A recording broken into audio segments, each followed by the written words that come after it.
My fiancée declared the wedding was cancelled unless I doubled our budget. I replied, "Fine, it's cancelled." Then I took our wedding savings and invested it in Bitcoin. 6 months later, when its value tripled, her mom called, pleading for me to rethink my decision. I'm Derek, 29, male, and was set to marry Brooke, 27, in June. We'd been a couple for 4 years, engaged for 1. Everything was smooth until Brooke got hooked on Pinterest and wedding influencers. Our agreed-upon budget was $25,000. $15,000 from my savings over 3 years and $10,000 from my parents as their wedding gift. That was enough for a charming venue, great catering, and around 100 guests. It was the plan we settled on when I proposed. But then February rolled around. Brooke returned from her friend Carly's wedding with a new mindset. Suddenly, our cozy garden wedding was humiliating and cheap. "Derek, we need to talk about the wedding," she said. I was wrestling with IKEA furniture, already annoyed. "What's wrong?" Carly's wedding cost $70,000, and it was flawless. Her flowers alone were $8,000. Our flower budget was $1,500. "People will judge us." "Who?" "Everyone. My sorority friends, my colleagues, your relatives."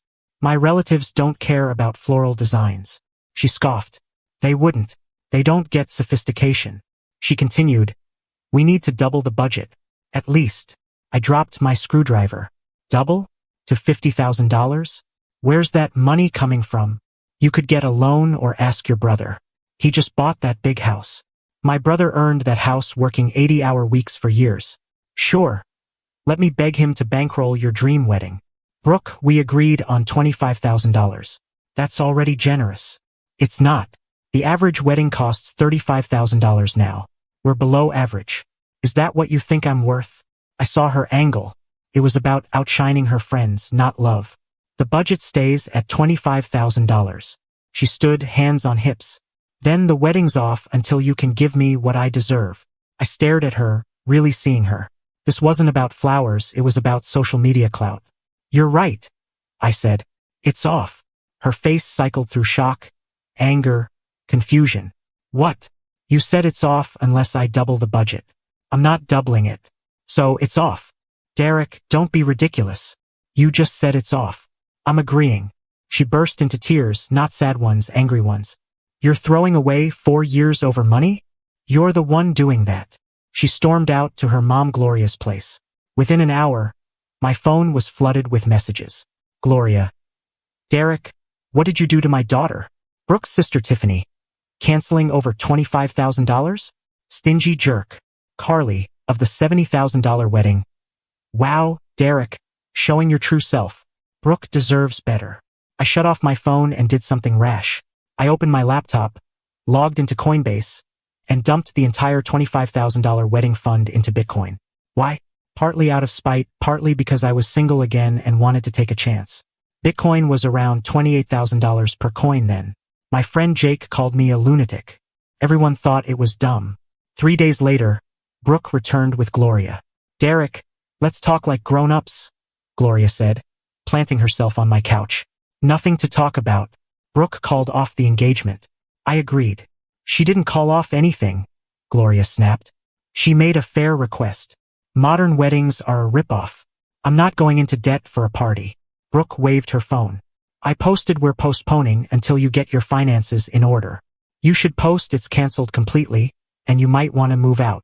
Her jaw dropped. "You're evicting me? We're not engaged. Why would you stay?" "I can't afford rent alone." "Should have thought about that before ultimatums." Gloria exploded. "You ungrateful punk. After all my daughter did for you, what did she do? Pay half the rent occasionally when she wasn't blowing it on CrossFit." They left, but not before Brooke grabbed some belongings and Gloria threatened to sue for emotional distress. Good luck. Update 1. Bitcoin hit $35,000. My $25,000 was now worth about $31,000. Not huge, but gratifying. Only Jake knew. Meanwhile, Brooke launched a social media smear campaign. She posted old photos of us with captions like, "Sometimes love fails when someone prioritizes cash over your joy," and "Know your value, ladies." Her friends lapped it up, commenting that I was financially abusive and controlling. One even said I had small dick energy. Then Brooke started dating Todd, a CrossFit coach who looked like he lived on protein shakes. She posted photos of him carrying them at fancy restaurants. Upgrade love. Know your worth.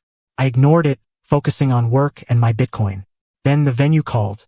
Mr. Derek, it's Patricia from Rosewood Gardens about your deposit. Can you refund it? There's a problem.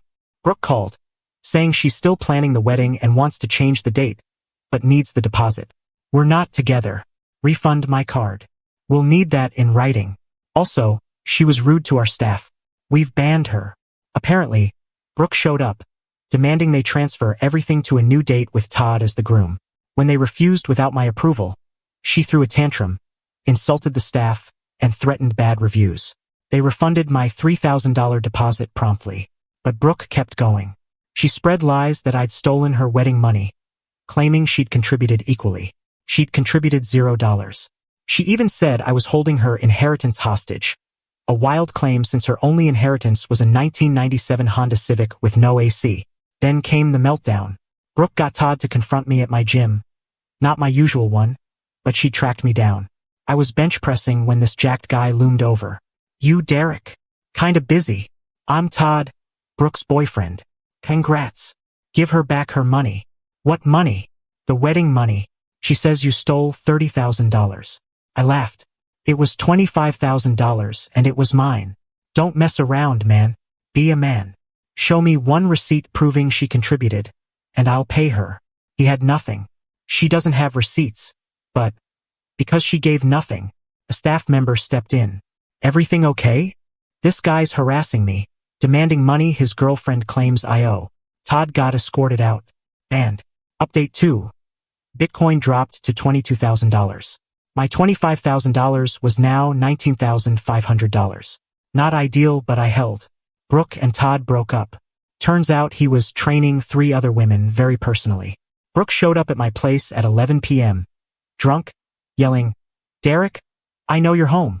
I called the police, reporting my ex was drunk and trespassing. They took her to Gloria's. She vomited in my lobby. The building manager was livid. Next morning, Gloria called from an unknown number. You called the cops on Brooke? She was drunk, screaming at 11 p.m. She was apologizing. At 11 p.m.? Drunk. You've ruined her life. She ruined her own life when she dumped me over flowers. Gloria then called my mom, a former Marine who takes no nonsense. Mom called me. Gloria cried for 40 minutes, saying you're destroying Brooke. Want me to deal with her? What did you say? That Brooke made her choice and actions have consequences. Then Gloria called me a bitter hag who raised a loser. Mom, don't escalate. Too late. Sent Harold their family's Instagram history, those posts calling you cheap and abusive. Harold, Gloria's husband, didn't know about the online harassment. He was furious. Update 3. Bitcoin hit $52,000. My $25,000 was now $46,000. Gloria left 18 voicemails. Derek, honey, we got off wrong. Brooke's heartbroken. Heard about your crypto win. Congrats. Derek, you selfish jerk. Call back. Brooke texted from random numbers. Heard you did well with crypto. Proud of you. Let's talk. I've changed. I always believed in us. The wedding drama was stress. One coffee. Todd was nothing. You won. I know about the Bitcoin. How'd they know? Jake told his girlfriend Bailey, who told Carly, who told Brooke. Brooke posted an Instagram sob story. Sometimes you don't see what you have until it's gone. Derek, you were right. I let materialism cloud my love. Second chances. Growth. Love wins. Comments cheered her on. Get him back. He doesn't deserve you. Then she ambushed me at Whole Foods, in the cereal aisle, dressed like a movie star. Derek, what a coincidence. Not really, since you stalk my Instagram. She laughed nervously. Okay, you caught me. I had to see you. Why? I made the worst mistake of my life. An older woman watched. Brooke leaned in. I was foolish and shallow, and I lost the best man I'll ever know. That man's investment is worth $46,000 now. The woman gasped. Brooke faltered. I don't care about money. Then you won't mind I'm holding it long term. Maybe 5 years. Could be worth nothing. I want you. Pass. I walked away. The older woman muttered something to Brooke. That night, Gloria and Harold showed up with wine. We come in peace, Harold said, looking drained. I stayed in the doorway. Gloria launched in, Derek, I've been an awful future mother-in-law. I pushed Brooke towards silly fairy tale ideas. It's my fault. You two belong together. We don't. Harold cut in, enough, Gloria. Derek, she's after your Bitcoin. She thinks if you marry, she can divorce you and take half. Her sister's boyfriend, a paralegal, fed her the idea. Gloria flushed. Is that true? She couldn't meet my eyes. It's not. Get out. Harold apologized. Sorry, kid. I tried reasoning with them. Update 4. Bitcoin dipped to $48,000. Still a big gain. Brooke's plan flopped, but she didn't stop. She started a GoFundMe. Help me recover from financial abuse. She claimed I'd tricked her into giving up her savings for a wedding, then gambled it on crypto. She raised $73 from 3 people, including Gloria. But Brooke's money habits caught up. She owed $18,000 in credit card debt, which Gloria had been covering. When Harold saw the GoFundMe, he cut them off, no more payments, phone plan, or car insurance. Brooke moved back with them and got a Target job but quit after 3 days, saying retail was beneath her. Tiffany messaged me, sorry, Derek. Brooke's unhinged. She thinks you're fated and the universe will reunite you. She's driving by your place, knows your routine, thinks you're dating because of a restaurant photo with 2 plates. That was me and Jake celebrating a promotion. She applied for a crypto loan, thinking it's easy since you did it. Got denied and blamed you. I installed a security camera. Caught Brooke at 3 a.m., slipping a 10-page letter under my door about our cosmic bond, and a $300 psychic who called us twin flames. She borrowed that money from Carly. Carly called from Brooke's phone. She needs closure. She got it when she ended things. Real closure. She can't move on. Not my issue. You're heartless. She was right about you. I thought I was her twin flame? The calls stopped for a week. Then Harold messaged me on LinkedIn. Kid, Gloria and Brooke are planning something. Overheard them mentioning your company's HR. Watch out. Sure enough, HR called me in. Derek, we got a complaint you're harassing an ex. My heart sank. What? Brooke sent screenshots of texts she says are from you. They were fake. Creepy messages like, you'll never do better than me, and, I control you. Those aren't mine. Check the numbers. They didn't match. HR dismissed it but documented everything. Brooke then contacted 3 of my exes on Facebook, calling me dangerous and manipulative, offering $500 for dirt. My ex Rachel replied, Derek's boringly stable. We split because he wanted board game nights every Friday. Try again. Final update. Bitcoin hit $51,000. I sold half, pocketing $23,000 after taxes. Kept the rest invested. Paid off my car, put the rest in index funds. I'm boring like that. Brooke started dating Roger, a 58-year-old divorced dentist from her temp job. She told him she was 23, a social media consultant, on a career break, and never engaged. Roger proposed after 3 weeks. Brooke posted about her mature king and souls connecting. Gloria was ecstatic, boasting about Brooke's real provider. Roger's daughter found Brooke's old Instagram posts, the ones about me, the wedding, the drama. She hired a PI who uncovered the debt, manipulation attempts, and fake HR complaint. Roger dumped Brooke at Olive Garden during unlimited breadsticks. Our friend Amy, their server, saw it all. Brooke threw breadsticks at him. Banned from Olive Garden. It's now a legend among friends. Gloria called, hope you're happy. You destroyed Brooke's life. I haven't spoken to her in months. How's this my fault? If you'd married her, she'd have divorced you for half your assets. Harold told me. Silence. She's ruined her reputation. No one will date her. Maybe she should focus on herself instead of trapping men. You put money ideas in her head. I wanted a reasonable $25,000 wedding. She demanded double. She hung up. Brooke's now at a call center, living with her parents. Gloria and Harold are in counseling. Tiffany cut them off.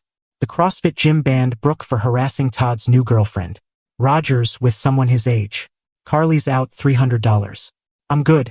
Still holding Bitcoin. Dating Amber, a software engineer who thinks big weddings are dumb and wants to elope in Vegas. My mom sent Gloria a Christmas card with my happy photo. Petty? Sure. Do I care? Nope. To those saying I should have given Brooke another chance. Why? She showed her true colors. When someone values Instagram over your future, trust them. To those calling me the bad guy, I kept my money and dodged manipulation. If that's villainy, I'm proud. To Brooke, since you're still lurking on my socials. Bitcoin's at $60,000. My holdings are thriving. How's Roger? Edit. Don't ask for Brooke's Instagram. Let's not go there. Edit 2. Thanks to the person who sent me the Olive Garden TikTok. Roger dodging breadsticks is gold. Edit 3. Harold apologized and we grab beers sometimes. He's a decent guy in a tough spot. He's quietly glad I didn't give in.